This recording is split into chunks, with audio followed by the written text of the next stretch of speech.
my name is Allison. I'm the Programs Outreach and Youth Services Manager here at Monterey County Free Libraries. Thank you for joining me this evening for another episode of Book Chat. Tonight I'm going to chat with you about a really cool, really thorough, very rich book that I found on the shelves at our Marina branch, and that is called Project 562, Changing the Way We See Native America, and it's put together by Matika Wilbur. And this is just a really, I'm going to say intense, but I don't mean that in a bad way, collection of stories about contemporary Native America. So I'm going to read you the little summary on the inside so you can get a better feel for what this contains. A photographic and narrative celebration of contemporary Native America life and cultures alongside an in-depth examination of issues that Native people face by celebrated photographer and storyteller Matika Wilbur of the Swinomish and Tulalip tribes.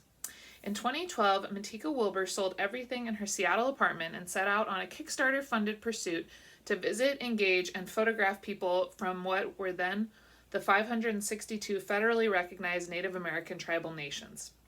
Over the next decade, she traveled 600,000 miles across 50 states, from Seminole County, now known as the Everglades, to Inuit territory, now known as the Bering Sea, to meet, interview, and photograph hundreds of indigenous people. The body of work Wilbur created serves to counteract the one-dimensional and archaic stereotypes of Native people in mainstream media and offers justice to the richness, diversity, and lived experiences of Indian country. The accumulation of this decade-long art and storytelling endeavor, Project 562, is a peerless, sweeping, and moving love letter to Indigenous Americans containing hundreds of stunning portraits and compelling personal narratives of contemporary Native people, all photographed in clothing, poses, and locations of their choosing. Their narratives touch on personal and cultural identity, as well as issues of media representation, sovereignty, faith, family, the protection of sacred sites, subsistence living, traditional knowledge keeping, land stewardship, language preservation, advocacy, education, the arts, and more.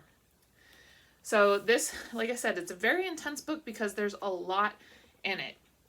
And it took me a few weeks to look through, and I wanted to show you some of the profiles that really stuck in my mind when I was reflecting on the book. And the first one is this one here, Moira Redcorn. And what I found very interesting about her profile is she talks a lot about her work in the psychiatric field and the cross connections between that and traditional ways of grieving and processing trauma. She's from the Osage tribal group. Here's a little clip from her story that I found interesting. Moira became a psychiatrist and has worked in several tribal clinics where patients have challenged her identity. At Cherokee, there was no question in anyone's mind that I was Indian, she said. At the Kickapoos, I may as well be a white. No joke, they did not accept me as being Native. As a psychiatrist, she realized that some cultural protocols could be harmful to community. They, the Kickapoos, bury their dead within 24 hours, and then they do not talk about it, she told me. And being the psychiatrist for this group of people was extremely challenging because people would come in and say stuff like, well, no one else is upset. And I'm like, oh man, everybody is upset. Everybody is mourning. You guys just aren't talking about it. I found that to be a really interesting profile as somebody who goes to therapy. It's interesting to think about that cross connection between cultural values and modern day, Western therapy. And also in there, she was also talking about how her identity as a Native can be seen differently depending on where she is and what tribal nations she is residing in. Another one that really stuck out to me was Fawn Douglas. Here's a very beautiful portrait. Fawn Douglas, and she is Las Vegas Paiute. And what I thought was interesting about hers is her profile starts out with, Fawn Douglas is pictured in front of the Welcome to Fabulous Downtown Las Vegas sign wearing a traditional jingle dress. Most people don't think of Las Vegas as a Native place, but for Fawn it is her traditional homelands and home to the Las Vegas Paiute community. Tourists seldom know that the Nuyuvi or Paiute people are the original keepers of that territory, which is now known as a vacation destination. Vaughn explained that Las Vegas would not be the city it is today without the Nuwu, the southern Paiute word for the people. In fact, Vaughn's grandpa, Raymond Anderson, was a fabricator of the original Welcome to Fabulous Las Vegas sign. So I thought that was interesting to see how her family's direct identity is tied in with Las Vegas as their homelands, their sacred homelands, and then Las Vegas as it exists today and the entity it is today. This was another profile that I thought was really interesting and very relevant to this time of year. And this is Paula Peters, and she's Mashpee Wampanoag. And she talks in her profile about Thanksgiving and what it is to be part of a tribal community that is part of the Thanksgiving story and what that means to her. And she says, as a Wampanoag woman at this time of year, I am especially mindful of where our journey began, the lessons learned from what we have endured and what we have kept sacred despite all we have lost. For nearly 400 years, they have tried to erase us from the land without realizing how impossible that is. We are the land is us, and we are still here. They can celebrate that heritage, but they cannot do that without acknowledging the sacrifices of my ancestors.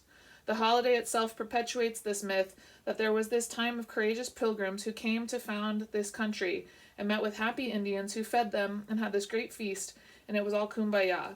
A lot of these things we know today about Thanksgiving are inventions to make people feel good, and we do feel good about gathering with family and coming together, but what we don't feel good about is that 1620 represents a convenient time and place where casual consumers of history are comfortable going, but not any earlier, because if they did, they'd have to talk about some pretty raw and awful times. And she goes along to talk, and the author of this text experiences being on tribal lands that are now owned by white landowners, and getting asked to leave those spaces. And we have some really cool portraits of language protectors, like this man here, Joseph Pomojo Byron, talks about how he's working to combat the erasure of native languages and keep his traditional language alive. And there was another profile here of Elena Talate. She's also working on language preservation through her grandparents' notes and other artifacts they've left behind for her, and she's working again on the native language preservation. We also have some people who are in the arts, and one of the ones that stuck out to me were Funny Bone and Little Mike. So if you watch the show Reservation Dogs on FX, they are in that show, and they are a hip-hop duo. And what I thought was interesting about their profile was their discussion on how they wish they had been introduced to their native identity earlier in their lives. I was also very interested to learn more about Dallas Goldtooth, who is also in that show. And that was my first exposure to this gentleman. But he's also a very big environmentalist, and he was one of the lead organizers in the Standing Rock protest against the Dakota Access Pipeline. And so I really enjoyed learning more about him and his background. The book also goes into sections about Native issues and talks about those in more depth. And the one that I'm I feel very passionate about and have done a lot of studying and learning about is protecting Native women. So there are not specific folks highlighted in these sections, but they talk about these issues and how they impact the Native community. And if you haven't done any studying on protecting Native women or the rates of disappearances and murders of Native women, I recommend that you do so. It's a heavy topic, but it's definitely something that we need to open our eyes to as a community. So I'll show you the back for more pictures. It's very, very interesting. It can be heavy. It's heavy to talk about these issues, and making space for these stories is very important. But it does take a lot to digest, and so that's why I recommend that you look at this book over the course of time so that you can really learn more about the people that are represented in this book, the tribal nations that are represented in this book, and the issues, arts, communities that are represented in this book.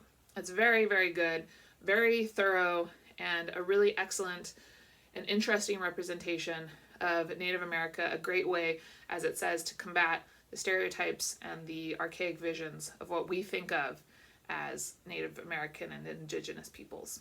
So it is in our collection, and I highly recommend that you check it out and give it a look and a read and a consideration. Thank you so much for joining me this evening, and I'll see you next time. Bye-bye.